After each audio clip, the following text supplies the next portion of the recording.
ration card state government ना issue तौबा official document अमनी मसीगी मतेगना चाना थकनबा समना हायरबदा चेंग चाक केरोसिन आताना चिंगबा सब्सिडाइज ममलदा हाइबदी ममल ताना भारत सरकार के नेशनल फूड सिक्योरिटी एक्ट की मखापोना पब्लिक त येलिबा असिदगी फंगी मसीतसु नत्तना रेशन कार्ड यामना मरुइबा आइडेंटिफिकेशन की चेनी मसी थबक कया मरोमदा उत्पा मसुंग सिजिनबा याय स्टेट गवर्नमेंट ना मसीगी रेशन कार्ड असे मरुइना अबव पॉवर्टी लाइन लाइरबदा चंद्रबा बिलो पॉवर्टी लाइन लाइरबदा चंबा अमसुंग अंत्योदय फैमिली मसीने यामना वाबा कांगलुपनी मखोइद पी अमसुंग मतम मतमदा चेक तवी हौजिक्ति रेशन कार्ड की वैल्यू यामना वांग्रे मसीना आइडेंटिफिकेशन प्रूफ ओइबे यारे अमसुंग मसी भी यूज तौरगा गवर्नमेंट जॉब सु अप्लाई तौबी याय खंगदबा हाइबबु रेशन कार्ड स्टेट गवर्नमेंट ना पब्लिक ते पी मरम मसीना रेशन कार्ड अनौबा अप्लाई तौबा कार्ड असे मांगखरगा अनौबा अमा लौबा नत्रगा मसीदा मिंग थाना चिंगबा चेंज तौबा पुनमक असे स्टेट गवर्नमेंट ना हैंडल तौई रेशन कार्ड मखल कयानो नेशनल फूड सिक्योरिटी एक्ट की मनुंग चन्ना भारत की राज्य खिबिकना हाइबदी गवर्नमेंट अदुना फैमिली सिंग अदो थिगतकनी मखोय की राज्य की मखोय अदो गवर्नमेंट के अंदर द लैबा पब्लिक डिस्ट्रीब्यूशन सिस्टम की मखापोना येलिबा चेंग चाक फंगबदा मतिक चाइ नत्रगा चादे मदु येंगनी अदुगी मतुंग द रेशन कार्ड असे पी पब्लिक डिस्ट्रीब्यूशन सिस्टम असिनी अखोय की खुन खुनदा डीलर हाइने लैरिबसे मखोय दगी गवर्नमेंट ना हेल्प लौरिबनी कना मसिगी चेंग चाक असे फंगबा याय हाइबसे मखोय ना मिंग थागतली NFSA की मनुंग चन्ना रेशन कार्ड मखल अनीनी अहान बदा प्रायोरिटी रेशन कार्ड मसीगी रेशन कार्ड असे गवर्नमेंट की ममल तान पीबा चेंग चाक न चिंगबा फंगबा यारे हाइबा कांगलुप पी मिकोक 5 kg दौरगा चेंग चाक पीगनी अनीसुब मखलना अंत्योदय AAY रेशन कार्ड मसीगी रेशन कार्ड असिना यामनमक लाइरबा कांगलुप किनी मिकोक 35 kg तौरगा चेंग चाक पी NFSA लैत्रिङै रेशन कार्ड मखल अहुम ओइरमी अहान बदा एबव पॉवर्टी लाइन APL मसीगी कार्ड असे अदुगुम फैमिली द पी मखोय अदो फैमिली इनकम प्लानिंग कमीशन ना फिक्स तौरबा इनकम लिमिट तगी हेलबा हाइबदी लाइरबदा चंद्रे खंगलबा कांगलुपता मसीगी रेशन कार्ड असे पी मसीगी फैमिली सिंग असिदा 15 kg फाउबा चेंग चाक अमा पी स्टेट गवर्नमेंट ना मधुसु स्टॉक ता चेंग चाक लैबगी मतुंग इनबनी अनीसुबना बिलो पॉवर्टी लाइन BPL मसीना फैमिली इनकम प्लानिंग कमीशन ना लाइरबदा चल्ले हाइना खंगतलबा फैमिली सिंग ता पी पार फैमिली 25 तगी 30 kg फाउबा चेंग चाक पी अहुम सुबदा अंत्योदय AAY रेशन कार्ड मसीना लाइरबदगी लाइरबा कांगलुप किनी बाजारदगी चेंग चाक अमदि मथौ ताबा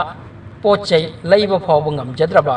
कांगलुप किनी मसीगी टाइप की फैमिली सिंगदा गवर्नमेंट ना 35 kg तौरगा चेंग चाक पी रेशन कार्ड करम ना अप्लाई तौगनी रेशन कार्ड फंगबगी दमक मागी मरी लैनबा मफम दा अप्लाई तौबा ताई मदुदा इलेक्ट्रिसिटी बिल वाटर बिल इसिंगी bill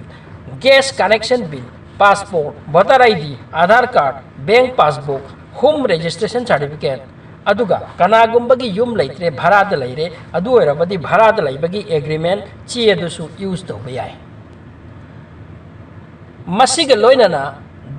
birth certificate PAN card passport class 10 की एडमिट नत्रगा मार्कशीट मदुदा डेट ऑफ बर्थ इबा ची ओइगदबनी रेशन कार्ड अप्लाई की दमक युमदुगी अहन की मिंगदा अप्लाई तौगदबनी हौजिक्ति रेशन कार्ड ऑनलाइन अप्लाई तौबसु यारे अहान बदा गूगल द चलगा मसागी स्टेट की फूड एंड सप्लाई की ऑफिशियल वेबसाइट ते चटकनी अदुदगी लैंग्वेज खनगनी अदुदगी district name area name town gram panchayat की मिंग असिना चिंगबा फिलअप तौनी अदुदगी नहाकना पामलिबा कार्ड अदो करमबनो खनगनी APL ला BPL ला नत्रगा अंत्योदयारा मसीगी मतुंगदा इन्फॉर्मेशन खरगा हापकनी युमगी अहानबा मिंग अदु सिजिन्नबा तारगदी मागे Aadhaar card voter ID bank account number mobile number असिना चिंगबा मसीदे अखंगबा मियमबु तौहनबना फै अदुगी मतुंगदा सबमिट बटन अमा लैरंगबनी माउदा नमसिलगनी ꯐꯣꯝ ꯑꯗꯨꯒꯤ ꯀꯣꯄꯤ ꯑꯃ ꯆꯤꯡꯊꯣꯛꯇꯨꯅ ꯊꯝꯕꯤꯕ ꯐꯩ ऑफलाइन करमने अप्लाई तौनी हाइबदी ऑफिस च चलगा और कनागुम मरी लेनबा मी अमदा करमना रेशन कार्ड असे मागी मतेंगना इशू तौहनबा याय अमसुंग मांगोदा करमना चे पिसिनगनी मसीगिदमक अदोम सर्कल ऑफिस च चटपीबा तारे मदुदा फॉर्म लेरमगनी फॉर्म की फी खजिक पिरमगनी यामना लाइरबसिंगिदी मसीसु फ्रीनी ऑफिशियल वेबसाइट तगिसु मसीगे फॉर्म असे डाउनलोड तौबा याय फॉर्म फिलअप तौबिरगा युमगी अहंदुगी फोटो अहुम नपसिनबिरो फॉर्म अदुदा ऑफिसर अमगी एटेस्टेड यावहनबियो मसी अम्फै अदुगी मथक्ता पंजर खरिबा नसागी चे चांग खरदुगा ऑफिस च पिसनबियो था अम मुक्की मतुंगदा रेशन कार्ड फंगबिगनी हौजिकी मतमदा रेशन कार्ड न करी करी दे यूज तौबियाय अहानबदा चेंग चाक होंगना फंगबे याय डीलरदगी अनीसुबदा मसीगी मतेंगना रेसिडेंशियल प्रूफ ओइबे याय अहुमसुबदा पान कार्ड पासपोर्ट साबदा एड्रेस प्रूफ की होइना रेशन कार्ड सिजिन्नै मरीसुबदा